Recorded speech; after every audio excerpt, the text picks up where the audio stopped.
सोचिए कि अगले ही पल गुरुत्वाकर्षण यानी ग्रेविटी अचानक से खत्म हो जाए, एकदम से धरती पैरों के नीचे से गायब हो जाए और इंसान सीधा आसमान की तरफ एक अनंत अंधेरे में गिरने लगे। अरे बाप रे, सुनने में ही थोड़ा डरावना लग रहा है ये। है ना? हाँ। और उस सुनकर देने वाले सन्नाटे से जब नीचे देखा जाए तो हमारी ये जो नॉर्मल जिंदगी है वो कैसी लगेगी। हमारा रोज सुबह उठना, ट्रैफिक में फंसना, ऑफिस जाना और वापस आके सो जाना। हाँ, मतलब ये सब एक अजीब सा भ्रम या इल्यूजन लगने लगेगा। बिल्कुल। और आज हम जिस स्रोत सामग्री का गहरा विश्लेषण कर रहे हैं वो बिल्कुल इसी डरावने और दिलचस्प विचार पर आधारित है। आज का हमारा मकसद इस स्रोत में छुपी गहराई को खोलना है। सही कहा। और हम ये देखेंगे कि कैसे एक बेहद डरावना ख्याल कि हम इस यूनिवर्स में पूरी तरह से खोए हुए हैं, वो अंत में एक शांति देने वाले नजरिए में बदल जाता है। वही तो, हम अपनी रोज की आदतों और छोटी छोटी परेशानियों को ही अपना पूरा अस्तित्व मान लेते हैं। हमें लगता है हमें सब पता है कि हम कहाँ हैं और हम क्या कर रहे हैं। पर जैसे ही इस भ्रम का पर्दा थोड़ा सा भी हटता है तो सच्चाई बहुत बेचैन करने लगती है, जिसे स्रोत इल्यूजन ऑफ नॉर्मल लाइफ कहता है। वो दरअसल इंसानी दिमाग का एक बहुत ही जरूरी बचाव का तरीका है। हाँ, एक तरह का डिफेंस मैकेनिज्म, ताकि उस अनंत ब्रह्मांड की सच्चाई इंसान को पागल ना कर दे। एकदम सही। और स्रोत इस भ्रम को तोड़ने के लिए किसी बहुत बड़ी घटना जैसे किसी एस्ट्रॉयड के गिरने या एलियंस के आने का इंतजार नहीं करता। सही बात है। टेक्स्ट बताता है कि नॉर्मल लाइफ से बाहर निकलने का वो पल तब आता है जब कोई इंसान बस आसमान की तरफ देखता है। रात के वक्त जब शहर की लाइट्स कम हों और आसमान में तारे दिख रहे हों, अचानक से एक अजीब सी झुरझुरी होती है और दिमाग में एक ख्याल आता है कि मैं एग्जैक्टली हूँ कहाँ? क्या इंसान सिर्फ इस धरती पर है? क्या ये धरती सिर्फ सोलर सिस्टम में है? या हम बस किसी अनंत स्पेस में बिना किसी आधार के ऐसी तैर रहे हैं? ये सोच आती दिमाग सच में घूम जाता है। और चकराना स्वाभाविक भी है, क्योंकि स्रोत ब्रह्मांड के आकार को लेकर जो तथ्य पेश करता है वो इंसानी दिमाग की समझने की क्षमता से बिल्कुल बाहर है। हाँ, क्योंकि हम आमतौर पर दूरियों को किलोमीटर्स या माइल्स में नापते हैं, लेकिन यूनिवर्स में हम लाइट ईयर्स की बात करते हैं। एग्जैक्टली। टेक्स्ट बताता है कि इस ब्रह्मांड में बिलियंस यानी अरबों गैलेक्सीज हैं और हर एक गैलेक्सी में ट्रिलियंस यानी खरबों तारे हैं। तो इस हिसाब से अगर देखा जाए तो इस पूरी स्थिति में एक इंसान की आखिर जगह क्या है? स्रोत के अनुसार इंसान एक टाइनी पॉइंट है, एक ऐसी छोटी सी बिंदु जो लगभग अदृश्य यानी इनविजिबल है। इंसान का अस्तित्व इस आकार के सामने लिटरली जीरो के बराबर हो जाता है। ओह वाओ, ये तो कुछ वैसा लग रहा है जैसे किसी विशाल समुंदर में एक पानी की बूंद अपनी पहचान ढूंढने की कोशिश कर रही हो। हाँ, ये बहुत अच्छा उदाहरण दिया आपने। या इसे एक massive open world video game की तरह भी देख सकते हैं। अच्छा, वीडियो गेम की तरह कैसे? जैसे गेम में एंट्री तो मिल गई, सब कुछ बहुत बड़ा और रियल लग रहा है, पर जो मिनी मैप होता है वो परमानेंटली टर्न ऑफ कर दिया गया है। वही तो। और थोड़ी देर बाद एक खौफनाक ख्याल आता है कि शायद डेवलपर्स ने इस गेम में कोई मैप या डायरेक्शन बनाई ही नहीं है, हम बस यहाँ घूमने के लिए छोड़ दिए गए हैं। बिल्कुल, और ये सोच बहुत टेरिफाइंग हो सकती है। पर यहाँ मेरे दिमाग में एक बहुत ही ज़रूरी सवाल उठता है। अगर टेक्स्ट कहती है कि हम इस पूरे सिस्टम में ऑलमोस्ट इनविजिबल हैं और हमारी कोई जगह तय नहीं है, तो क्या इसका मतलब हम अपनी पैदाइश के वक्त से ही प्रैक्टिकली खोए हुए हैं? भले ही हमें लगता हो कि हम धरती पर अपने कमरे में सुरक्षित बैठे हैं, पर हम शुरू से ही लॉस्ट हैं। स्रोत इस सवाल का जवाब देने के लिए दो अलग-अलग तरीके की लोकेशंस के बीच का अंतर समझाता है। दो अलग लोकेशंस? वो कौन सी हैं? एक है फिजिकल लोकेशन, जो कि एक इल्यूजन का हिस्सा है, जैसे एक कमरा, एक शहर या ये धरती। और दूसरा है एग्जिस्टेंशियल लोकेशन, यानी इस पूरे ब्रह्मांड में अस्तित्व के आधार पर आखिर इंसान कहाँ खड़ा है? सही कहा।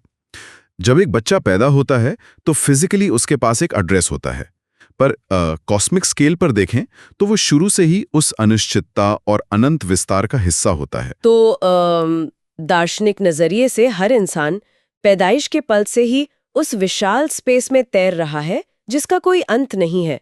हमें सिर्फ लगता है कि हम एक जगह पर हैं। हाँ, क्योंकि धरती खुद अपने आप में एक स्पेसशिप की तरह उस अनंत स्पेस में तेजी से घूम रही है।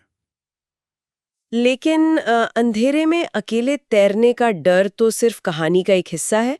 चलिए इसे थोड़ा खोलते हैं, क्योंकि यहाँ पर बात सच में बहुत दिलचस्प हो जाती है। हाँ, जरूर।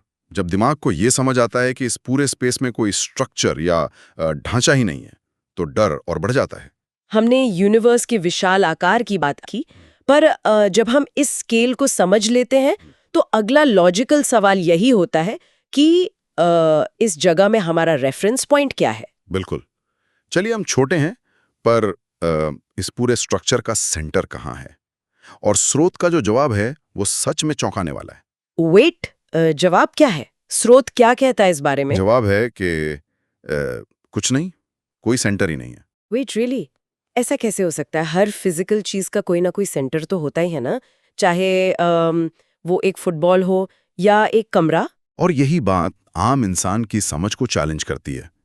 इंसानी दिमाग हमेशा से हर चीज को मैप करने का आदी रहा है। हाँ, हमें बॉर्डर्स चाहिए होते हैं, कोऑर्डिनेट्स चाहिए होते हैं। अगर हम जमीन पर खोए हैं तो हम किसी पहाड़ या पेड़ को रेफरेंस पॉइंट बना लेते हैं। लेकिन स्रोत बताता है कि यूनिवर्स का कोई फिक्स सेंटर या केंद्र नहीं है। और जब कोई केंद्र ही नहीं है तो वहां कोई नक्शा या मैप भी काम नहीं कर सकता जो ये बता सके कि हम यहाँ हैं। पर यूनिवर्स का सेंटर क्यों नहीं है? स्रोत इस मैकेनिज्म को कैसे समझाता है? इसे एक बहुत ही आसान उदाहरण से समझते हैं जो इस तथ्य को साफ करता है। मान लीजिए एक आटा गूंदा हुआ है जिसमें किशमिश मिले हुए हैं। अच्छा, जैसे केक या ब्रेड का डो होता है। बिल्कुल। जब उस आटे को बेक किया जाता है तो वो फूलता है। जैसे जैसे वो फूलता है हर किशमिश एक दूसरे से दूर जाती है। ठीक है। अब अगर कोई एक किशमिश पर बैठा हो तो उसे लगेगा कि बाकी सारी चीजें उससे दूर जा रही हैं और वही सेंटर है। पर किसी दूसरे किशमिश पर बैठे इंसान को भी तो बिल्कुल वैसा ही लगेगा ना? एकदम सही पकड़ा आपने। ब्रह्मांड बिल्कुल ऐसे ही फैल रहा है। इसमें चीजें सिर्फ एक दूसरे से दूर नहीं जा रही, बल्कि स्पेस खुद स्ट्रेच हो रहा है, फैल रहा है। हर दिशा में फैल रहा है। Oh wow! इसलिए इसका कोई एक तय सेंटर या एज है ही नहीं। और क्योंकि कोई एज नहीं है, इसलिए इसका कोई नक्शा बनाना आकार के हिसाब से नामुमकिन है। हाँ, और ये विचार अपने आप में कितना ज्यादा डरावना है ना, कि हम एक ऐसी जगह पर तैर रहे हैं जिसका नक्शा फिजिकल तौर पर एग्जिस्ट ही नहीं कर सकता। अगर स्रोत की इस थॉट एक्सपेरिमेंट में थोड़ा और अंदर जाएं, अगर कोई सच में फिजिकली स्पेस में खो जाए तो वहां क्या महसूस होगा? वहां आवाज ट्रैवल नहीं करती, तो कोई मदद पुकारने की गुंजाइश नहीं है। वहां ना दिन है ना रात, सिर्फ एक अनंत अंधेरा है और एक सुन कर देने वाला सन्नाटा। एक ऐसी ठंड जो हड्डियों तक को जमा दे। पर इस सब में सबसे बड़ी सच्चाई जो टेक्स्ट सामने लाता है वो ये है कि हमें वहां जाने की जरूरत नहीं है। वही तो, हम अभी इस वक्त इस पल उसी यूनिवर्स और उसी सन्नाटे का हिस्सा हैं। हमें लगता है कि हम आसमान और बादलों की चादर के नीचे सुरक्षित हैं, पर ये धरती भी तो उसी अनंत अंधेरे और सन्नाटे के बीच तैर रही है। पर यहाँ स्रोत की एक महत्वपूर्ण पंक्ति पर ध्यान देना जरूरी है। स्रोत कहता है कि ना कोई रियलाइजेशन है। ना कोई रियलाइजेशन है। इसका क्या मतलब हुआ यहाँ पर? इसका मतलब है कि इंसान को तब तक इस बात का एहसास ही नहीं होता कि वो इस घोर अंधेरे और अनंत स्पेस में खोया हुआ है, जब तक वो उस मैप को ढूंढने की कोशिश नहीं करता। अच्छा, तो हम उस फिजिकल डर से बचे रहते हैं क्योंकि हमने अपने उसी छोटे से रूटीन और आम जिंदगी को ही अपना पूरा ब्रह्मांड मान लिया है। बिल्कुल। जब तक इंसान को उस अनंत नक्शे की जरूरत महसूस नहीं होती, तब तक अकेलापन और स्पेस का डर छू भी नहीं पाता। डर तब पैदा होता है जब जागरूकता आती है। जब दिमाग ये समझ लेता है कि बाहर जो अंधेरा है वो सिर्फ रात का नहीं बल्कि अनंत का अंधेरा है। लेकिन सिर्फ बाहरी अंधेरे में अकेले तैरने का डर तो आधी ही कहानी है ना? हाँ, जब दिमाग को ये समझ आता है कि बाहर कोई नक्शा नहीं है, तो वो अंदर की तरफ मुड़ता है। और वहां जो दिखता है स्रोत के अनुसार वो शायद स्पेस के फिजिकल अंधेरे से भी ज्यादा डरावना है। टेक्स्ट हमें स्पेस के डर से निकालकर दिमागी और आत्मिक डर की तरफ ले जाता है। स्रोत साफ कहता है कि असली डर इस अनंत स्पेस में फिजिकली खोने का नहीं है। असली डर कुछ और ही है। तो फिर असली डर क्या है? असली डर ये है कि हमें खुद नहीं पता कि हम ढूंढ क्या रहे हैं। उद्देश्य ढूंढ रहे हैं, दिशा ढूंढ रहे हैं, या सिर्फ जवाबों को। और इंसानी दिमाग इवोल्यूशन के दौरान इस तरह से विकसित हुआ है कि वो हर जगह पैटर्न ढूंढता है, कहानी ढूंढता है। हम चाहते हैं कि एक क्लियर शुरुआत हो, मध्य हो और अंत हो। लेकिन यूनिवर्स हमें कोई कहानी नहीं देता। जब किसी अनंत स्पेस का कोई मैप नहीं है तो उसका सीधा सा अर्थ ये निकलता है कि वहां कोई प्री रिटन डायरेक्शन भी नहीं है। मतलब कोई पहले से लिखी हुई दिशा नहीं है। इंसान उम्र भर इसी डर में जीता है कि क्या वो कोई पर्पस ढूंढ रहा है। हाँ, कि क्या वो गलत रास्ते पर तो नहीं है। पर स्रोत याद दिलाता है कि कोई ऐसी किताब या मैनुअल है ही नहीं जहां लिखा हो कि सही रास्ता कहाँ जाता है। एक सेकेंड, अगर स्रोत ये कह रहा है कि कोई रास्ता ही नहीं है जहां हमें जाना था, तो फिर आम जिंदगी में डिसीजंस कैसे लिए जाएं? ये तो आजादी से ज्यादा एक नए तरीके का डर लग रहा है। बात तो सही है। अगर प्री रिटन डायरेक्शन है ही नहीं और कोई डिवाइन प्लान नहीं है, तो क्या किसी पर्पस को ढूंढने की हमारी जिद ही हमारी सबसे बड़ी परेशानी नहीं बन जाती? आपने बिल्कुल टेक्स्ट के कोर फिलोसॉफिकल पॉइंट पर निशाना साधा है। इतना ही नहीं है।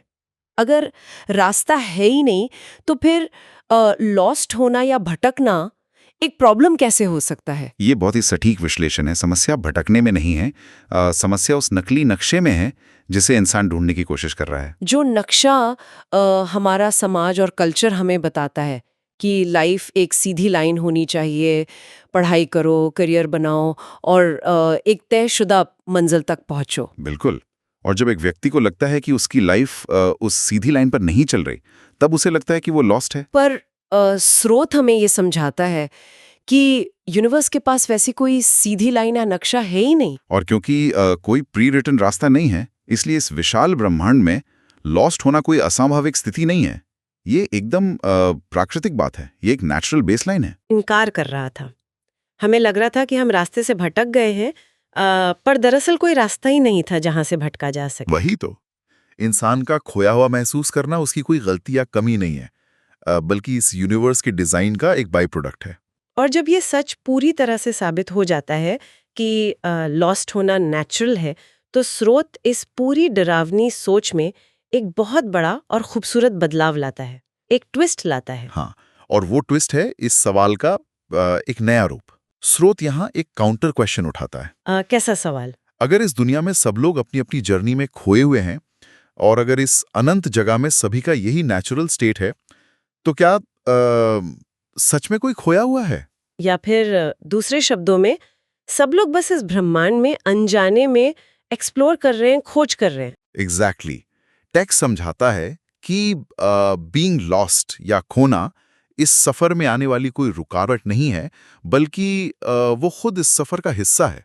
एक्सप्लोरेशन तो तभी होता है ना जब पहले से रास्ता ना मालूम हो। अगर इस नए नज़रिए को हम थोड़ा रियल वर्ल्ड कॉन्टेक्स्ट में रखकर देखें तो ये बहुत ही प्रैक्टिकल लगता है। हाँ, जैसे आपने ये एक एग्जाम्पल दिया था शहर वाला। बिल्कुल।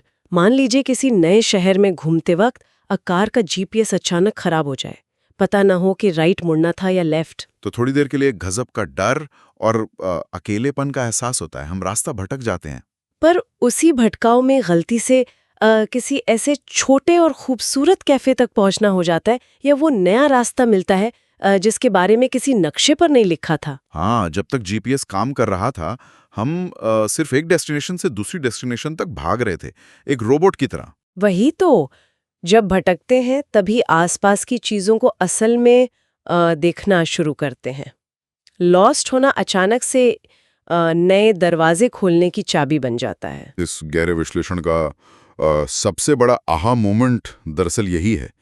दिमाग हमेशा लॉस्ट होने को डर और असफलता से जोड़ता है। पर स्रोत कहता है कि जब इंसान लॉस्ट फील करता है तभी उसकी सेंसेस सबसे ज्यादा अलर्ट होती हैं, तभी वो असल में सर्च करना शुरू करता है। दिमाग के वो हिस्से जागृत होते हैं जो आम सुलझी हुई और रूटीन वाली जिंदगी में बिल्कुल सोए रहते हैं।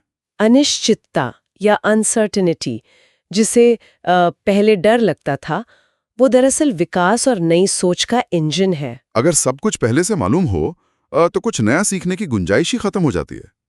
इसलिए अनिश्चितता किसी अंत का कारण नहीं बल्कि नई शुरुआत का बीज है। क्या खूब बात है। ये एक ऐसी चीज है जो दिमाग में दबी हुई परेशानियों को जड़ से खत्म कर सकती है। तो चलिए अब इस गहरे विश्लेषण को समेटने की कोशिश करते हैं। बिल्कुल, और देखते हैं कि श्रोत ने हमें शुरुआत के उस डरावने ख्याल से निकालकर कहाँ लाकर खड़ा किया है। इस स्रोत का मुख्य संदेश जो अब पूरी तरह से निकलकर सामने आता है, वो ये है कि हम इस यूनिवर्स में किसी अंधेरे या अकेलेपन में लावारिस नहीं हैं। हम बस अपनी जड़ा, अपना अस्तित्व और अपने तरीके ढूंढ रहे हैं। और ये खोज, ये एक्सप्लोरेशन खुद में एक बहुत बड़ा और पूर्ण मकसद है। आज के इस दौर में जहां हर वक्त इंफॉर्मेशन का ओवरलोड है, जहां हर तरफ से ये बताया जाता है कि क्या सही है, क्या गलत है और कितनी जल्दी सफलता मिलनी चाहिए, उन लोगों के लिए इस टेक्स्ट में सच में कितना बड़ा आराम छुपा है। ये स्रोत दिमाग को ये राहत देता है कि अगर जिंदगी में सब कुछ क्लियर नहीं है तो ये बिल्कुल ठीक है। अगर अगले 5 साल का प्लान नहीं पता तो भी कोई परेशानी नहीं है। जिंदगी में उलझन होना, रास्ता ना मिलना, ये कोई टेक्निकल खराबी नहीं है, ये इस यूनिवर्स का बनाया हुआ एक फीचर है। जिंदगी की इस बेतहाशा भागदौड़ और उस नॉर्मल भ्रम में इंसान अक्सर अपने ऊपर बेवजह का दबाव डालता है। हम एक ऐसी मंजिल तक जल्दी से जल्दी पहुंचने की कोशिश करते हैं जिसका शायद कोई अस्तित्व ही नहीं है, और उसके चक्कर में उस रास्ते की अहमियत भूल जाते हैं। स्रोत हमें इस भारी दबाव से मुक्त करता है। ये याद दिलाता है कि उस अनंत यूनिवर्स में लॉस्ट होने की फीलिंग से भागने के बजाय उसे अपनाना, उस भटकाव को महसूस करना ही असल जिंदगी को जीना है। और इसी सोच के साथ स्रोत एक बहुत ही दार्शनिक पर शांत मोड़ पर आकर अपनी बात खत्म करता है। इस पूरे टेक्स्ट की एक आखिरी लाइन है जो इस विश्लेषण को एक नई दिशा दे जाती है। हाँ, वो आखिरी लाइन सच में बहुत प्रोफाउंड है, जिसमें लिखा है कि और हो सकता है डेस्टिनेशन कभी एग्जिस्ट ही ना करता हो, सिर्फ जर्नी होती है। इसे सुनने के बाद और अब तक की इस पूरी चर्चा के आधार पर एक आखिरी और सोचने पर मजबूर करने वाला विचार निकलकर सामने आता है। एक ऐसा विचार जिसे स्रोत ने बस छेड़कर छोड़ दिया है। अगर सच में इस पूरे ब्रह्मांड में और जिंदगी में कोई फिक्स्ड मंजिल या डेस्टिनेशन एग्जिस्ट ही नहीं करती, तो क्या इसका मतलब ये नहीं कि जिंदगी में लिया गया हर एक छोटा कदम, हर एक भटकाव, यहाँ तक कि हर एक की गई गलती अपने आप में ही एक मुकम्मल यानी कंप्लीट डेस्टिनेशन है? हाँ, मतलब ये सोचना ही अपने आप में एक बहुत अलग नजरिया दे देता है। क्या अजीब और राहत देने वाली बात है ना ये सोचना कि हो सकता है हम हमेशा से किसी चीज का पीछा नहीं कर रहे थे, बल्कि हम हर पल ठीक वही होते हैं जहां हमें उस वक्त होना चाहिए। बिल्कुल सही। जिंदगी की इस पूरी लंबी रात और उस अनंत स्पेस के सन्नाटे में शायद खुद को भटकावा महसूस करना ही सबसे सही रास्ता हो। ये एक ऐसा दार्शनिक सवाल है जिसे हल करने की या किसी नक्शे पर ढूंढने की जरूरत नहीं है। शायद इस सवाल को अकेले में बैठकर खुले आसमान के तारों की तरफ देखते हुए सिर्फ महसूस करने की जरूरत है। चलिए इस बारे में सोच कर देखते हैं।